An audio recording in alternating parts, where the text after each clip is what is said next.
Le cercle RH, on parle aujourd'hui de la rentrée des classes. Alors évidemment, les élèves préparent leurs trousses, leurs cartables, mais il y a aussi les professeurs qui préparent leur rentrée. Alors des professeurs intégrés, puis aussi des vacataires, on va en parler, parce qu'évidemment, il faut faire appel à des vacataires. On va parler du recrutement, de la crise des vocations. Alors le ministère de l'Éducation nationale a un nouveau ministre qui a fait des annonces sur certains sujets retentissantes il y a quelques jours chez nos confrères de TF1.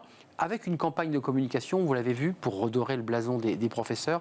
C'est Toledano Nakache qui ont réalisé ces films. Est-ce que ça va suffire pour redonner envie aux professeurs, femmes et hommes, de pousser la porte d'une classe? On en parle avec mes invités.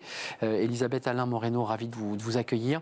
Vous êtes secrétaire générale SE UNSA. Syndicat des enseignants. Syndicat des enseignants. Et Sylvain Bersinger, ravi de vous accueillir. Sylvain, vous venez souvent dans notre émission.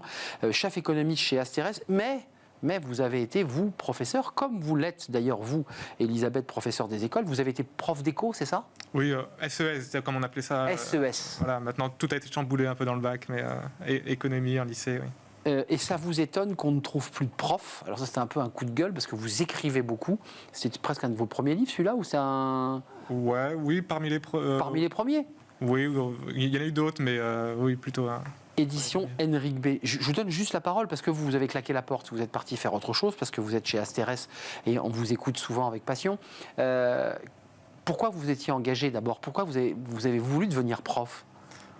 Parce que je trouve qu'en fait, c'est très intéressant l'enseignement. Moi, je trouve ça passionnant. En fait, je pense que j'ai un peu en moi le côté pédagogique. Je pense que c'est un peu quelque chose qu'on a ou qu'on n'a pas. C'est comme courir le 100 mètres ou être acteur. C'est des choses, on peut s'améliorer à la marge, mais je pense qu'il y a une base. On l'a ou on l'a pas, quoi. Voilà, sur la base, on l'a ou on l'a pas. Et le côté pédagogique, je pense que je l'avais. J'avais fait alors on appelait ça les travaux dirigés à la fac il y a très longtemps. Ça m'avait bien plu. Et donc voilà, j'avais vraiment dans un coin de ma tête l'idée d'une carrière dans l'enseignement. Alors supérieur, secondaire, j'hésitais et voilà, j'ai essayé pendant 3 ans en tout, quoi, grosso modo, parce que j'ai eu un parcours d'enseignement un peu haché, j'ai pris plein de postes à droite à gauche et puis je me suis rendu vacataire, compte, on est d'accord. Voilà, vacataire. Voilà, on appelait ça maître auxiliaire à l'époque. Alors en fait, j'ai été dans l'enseignement général, agricole, donc c'était pas les mêmes termes. Donc voilà, mais en gros, j'ai fait 3 lycées différents et après, voilà, j'ai pas senti la passion suffisante pour me lancer. Justement, et je vais donner la parole à Elisabeth, mais qu'est-ce qui a tué votre vocation? Parce que c'est vrai que vous nous le dites et vous le dites dans ce livre, on arrive avec plein d'énergie. J'ai été prof aussi, et j'ai eu des classes devant moi, donc il y a une forme de théâtralisation, on est devant une classe, on a envie aussi un peu de briller, on a envie de dire des choses, et puis on déchante. J'ai aussi déchanté. Qu'est-ce qui a tué votre vocation? Je pense que c'est la perspective de passer 30, 35, 40 ans de vie professionnelle en fait, sans avoir beaucoup de capacité d'évolution. Et je pense que c'est un vrai problème, c'est-à-dire qu'on a 25 ans, 23 ans, enfin on sort un peu de son master ou autre, et on se dit, voilà, je me lance dans l'éducation, mais jusqu'à la retraite, donc maintenant jusqu'à 64 ans, en fait, il y a globalement peu. Alors on peut changer, on peut devenir CPE, on peut être mis en disponibilité, il y a des possibilités, mais qui sont... Voilà, la carrière vraiment centrale, c'est d'être prof d'une matière sur un niveau d'éducation pendant toute sa vie professionnelle. Et souvent en répétant parfois le même cours. Hein. Oui, alors après on peut essayer de changer un petit peu, mais la classe est toujours la même, le niveau est toujours le même. Donc voilà, je crois que ce qui asphyxie un petit peu le métier, et moi en tout cas ce qui m'a paru un petit peu, voilà, j'ai pas voulu me lancer dedans, c'est de me dire, voilà, la routine, une forme de routine. Voilà, un côté routinier, voilà. Et Elisabeth Alain Moreno, alors vous êtes professeur des écoles, détaché intégralement aujourd'hui pour votre action syndicale, mais on le sait pour les infirmières par exemple, on sait le nombre de profs qui claquent la porte et qui sont en crise de vocation. Et est-ce qu'on a des chiffres sur le volume des départs? On a des chiffres, on est sur à peu près 1500 démissions. Après, ça fait quelques années que que ça a stabilisé parce qu'il faudrait y ajouter les ruptures conventionnelles. Mais ça, ce sont des chiffres qu'on avait avant dans le bilan social et maintenant dans une nouvelle base de données qui est plus copieuse et qu'on appelle le RSU. Et justement, on a toujours demandé à notre employeur d'avoir davantage de données parce que on ne sait pas vraiment comment sont les remontées, si elles sont complètes ou pas, alors qu'on aurait besoin justement pour mieux analyser l'évolution des professionnels, mieux comprendre les raisons de leur départ, à l'âge à laquelle on part, la raison pour laquelle on part, parce que ça permettrait aussi de mieux pointer les causes et de mieux travailler sur les causes. Clairement. Mais rassurez-moi, ou pas d'ailleurs, quand on quitte l'éducation nationale sous forme de démission, je ne savais pas qu'on pouvait partir sous forme de rupture conventionnelle. C'est récent. C'est récent, et donc ça existe. On va négocier avec qui? Avec l'inspection de l'académie, avec le recteur? Oui, c'est avec l'employeur, c'est ça. C'est ça, hein. Ouais. Et on se met d'accord de gré à gré pour une sortie avec un chèque de l'Éducation nationale ? Dans de très rares cas, parce que c'est sous condition. Et d'ailleurs, il y a beaucoup de refus de rupture conventionnelle pour une raison qui ne va pas vous étonner, c'est le manque déjà très important de personnel dans l'éducation nationale. Vous ne partez pas, vous allez rester dans les classes. Quand même, sur les démissions, il y a un service RH, vous qui êtes dans un syndicat, est-ce qu'il y a quelqu'un qui accueille ce professeur, Sylvain Bersinger, ou moi, pour lui dire expliquez-nous le motif de votre départ, on veut tout entendre ? Ça n'existe pas ? On a sur le papier, dans chaque académie, ce qu'on appelle la RH de proximité, qui a été mis en place depuis quelques années. Mais quand je dis sur le papier, j'insiste parce que, effectivement, dans l'esprit, on pourrait tous être d'accord sur cette conception de la relation entre l'employeur et l'employé, sauf qu'on est 1,3 million personnels dans l'éducation nationale et que jamais, en termes d'agents administratifs, ont été mis les moyens pour qu'il puisse y avoir suffisamment de personnel.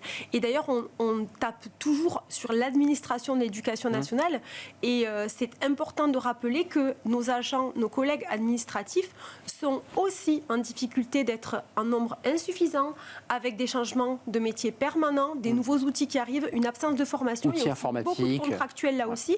Donc comment est-ce que ces agents qui ne sont pas assez nombreux, qui ne sont pas suffisamment formés et accompagnés et pas suffisamment outillés, peuvent-ils, eux, pouvoir assurer un service RH auprès des enseignants? Ça ne vous aura pas échappé, Sylvain non plus, mais changement de ministre, avec un ministre qui fait des déclarations il y a quelques jours sur TF1, vous étiez devant le poste forcément pour écouter ce qu'il allait dire. Alors c'est parti sur l'abaya, qui est un sujet très médiatique. Vous avez été déçu de ces annonces parce que lui aussi s'engage à l'idée qu'il y aura bien un professeur devant chaque classe. Moi j'ai essayé de comprendre, visiblement c'est pas gagné du tout ça. Hein. On est d'accord? Oui. Alors, je ne vais pas dire qu'on n'a pas été déçus, on n'a pas été surpris non plus, parce que la semaine précédente, on a eu le président de la République la longue interview qui a voulu long papier. occuper et s'octroyer un domaine réservé qu'est l'école, comme il l'a dit. Vous dites qu'il est devenu ministre de l'Éducation nationale d'ailleurs. C'est lui le ministre en fait, c'est Emmanuel Macron. Là, pour lui, il s'est fait passer pour le super ministre de l'Éducation nationale. Nous, en tout cas, on a un seul interlocuteur, c'est Gabriel Attal, et c'est Ruth Grenelle, ce ne sera pas ailleurs, parce qu'on a besoin d'un pilote fort de ce ministère, on l'a suffisamment dit. Par contre, rien de très surprenant dans ces annonces, puisqu'il y a des choses qui avaient déjà été annoncées, soit la semaine précédente par le président, soit la veille par Gabriel Attal lui-même sur TF1. Et en plus, on est sur une poursuite d'une feuille de route qu'on ne connaît que trop et avec laquelle on est plutôt en désaccord. Juste un mot, parce qu'il y a le débat politique et les bras de fer avec les syndicats, ça c'est le dialogue social au sein de l'institution, puis il y a le débat des salaires. Quand vous avez claqué la porte, est-ce que le salaire était un élément dans votre choix de départ?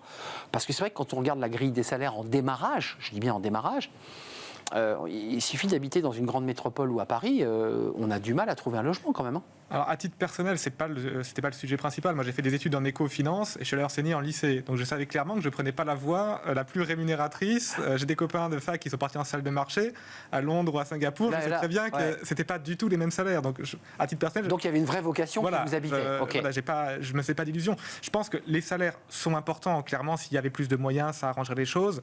Mais je pense que c'est pas l'élément clé. Je pense qu'on ne se lance pas dans l'éducation pour le salaire et on n'en part pas avant tout pour le salaire. C'est un élément. Il y a les questions des revalorisations par rapport à l'inflation, etc. Mais je pense que ce n'est pas l'élément clé. Je pense que s'il y a des moyens à mettre pour essayer de fidéliser, de recruter des profs, c'est plus sur les conditions de travail, l'administration dont vous parlez, la taille des classes. Je pense que ce n'est pas l'élément déclencheur, en tout cas. Dans une note en préparant l'émission que m'a donnée Nicolas Juchat, on voit quand même que le sujet des salaires, les salaires ne sont pas si bas quand on prend les moyennes globales en Europe.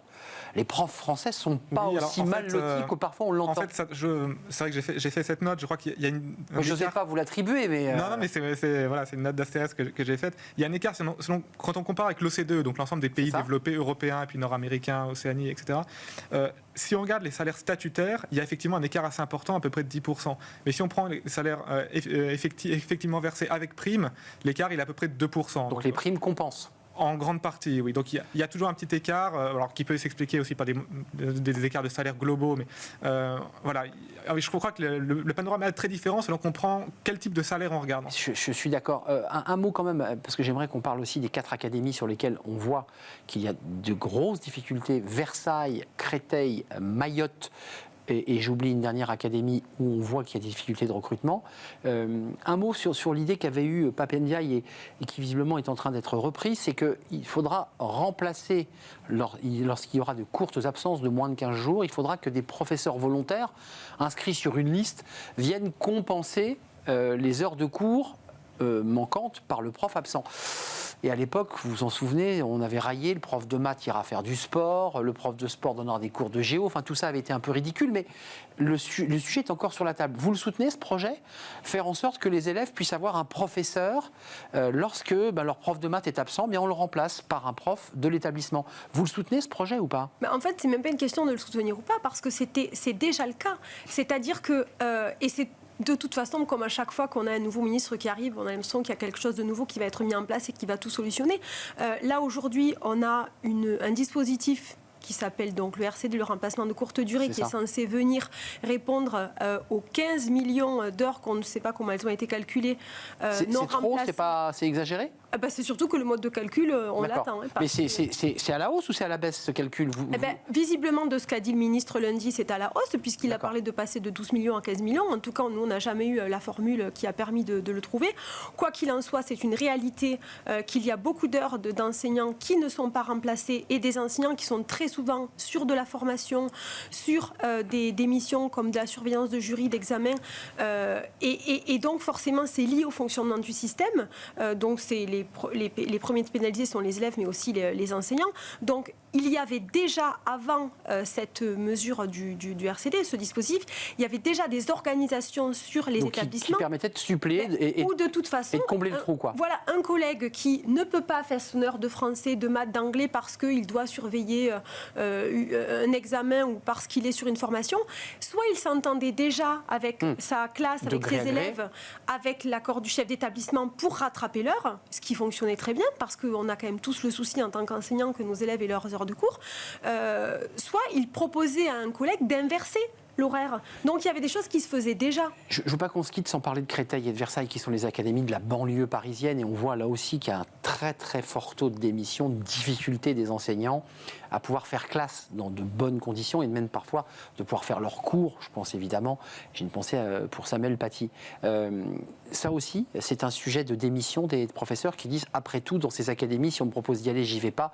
Donc comme je ne veux pas aller à Versailles ou à Créteil, eh ben, je démissionne. Et ça m'a l'air extrêmement fort, ça, quand même. Oui, alors il y a plusieurs raisons, effectivement. En premier lieu, c'est la mobilité géographique qui est donnée comme élément un petit peu repoussoir par les collègues, parce que alors, il faut distinguer professeurs des écoles et les professeurs du second degré, parce qu'il y a des concours académiques et des concours le primaire du secondaire. Voilà, et c'est vrai qu'on ne fait pas du tout le plein sur les concours académiques du premier degré sur ces académies-là. Clairement pas. Parce qu'après, on va mettre 10 ans, 15 ans à en partir. Et quand on est dans le second degré, selon les disciplines, selon le concours que l'on passe, on se piège un peu, quoi. Quand on est sur des grosses disciplines, mathématiques, lettres, il y a plus d'oxygène, il y a plus de personnel. Mais quand on est sur d'autres disciplines, espagnol, et je parle même pas de la voie professionnelle, voilà. Et donc, ça fait partie des causes de la désaffection des concours. Et ça revient tout le temps, et ça fait des années qu'on demande au ministère à reposer le dispositif de mobilité au sein de l'éducation nationale. On ne va pas régler le problème de l'éducation nationale dans ce débat passionnant au demeurant, mais vous, Sylvain Bersinger, qui êtes sorti maintenant définitivement de l'éducation nationale... Définitivement, je ne sais pas. Peut-être pas d'ailleurs, parce qu'on sent que vous avez la vocation. Est-ce que ce gros mammouth dont parlait un ministre il y a quelque temps, qu'il fallait dégraisser le mammouth, est-ce que ça part de là ou est-ce que le problème est ailleurs, vous qui êtes un économiste? Est-ce qu'on a une forme de surbureaucratie, un peu comme disait d'ailleurs Gérald Darmanin, il faut plus de policiers dans la rue que dans les bureaux?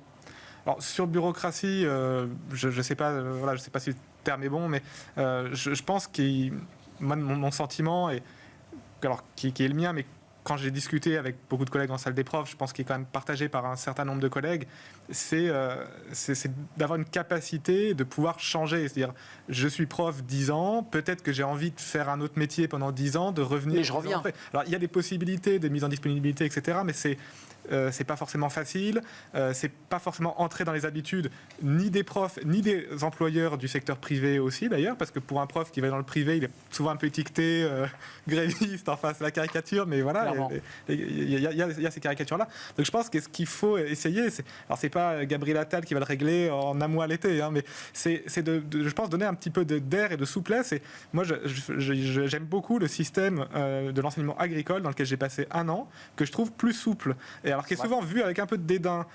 Et je trouve qu'il est plus décentralisé. Oui, il est plus proche du terrain, il est plus proche du monde professionnel. Il y a plus de professionnels. Mais il ne dépend pas de l'éducation nationale, comme vous le savez. Oui, mais ça veut dire qu'en France, on est capable de le faire aussi. Donc, nous sommes d'accord. Je pense qu'il y a des pistes qu'on peut essayer de tirer pour donner plus de souplesse, plus d'oxygène, rapprocher le monde de l'éducation de la société dans son ensemble, pas que de l'entreprise, mais de la société.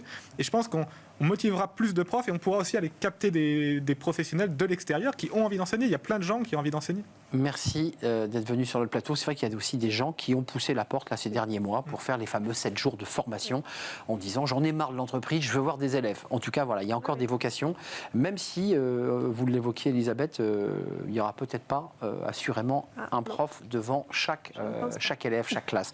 Merci Elisabeth Alain Moreno, secrétaire générale SE UNSA, professeur des écoles dans l'Hérault et aujourd'hui détaché intégralement pour le syndicat. Merci à vous Sylvain Bersinger, vous êtes chef économiste chez Asterès. Vous avez produit cette note à lire sur les salaires au sein de l'OCDE et ça vous étonne qu'on ne trouve plus de prof, Henrik B, parmi tous les livres qu'écrit Sylvain Bersinger, qui sont tous des livres passionnants, je tiens à vous le dire. On tourne une page, c'est maintenant Fenêtre sur l'emploi et on accueille notre dernière invitée.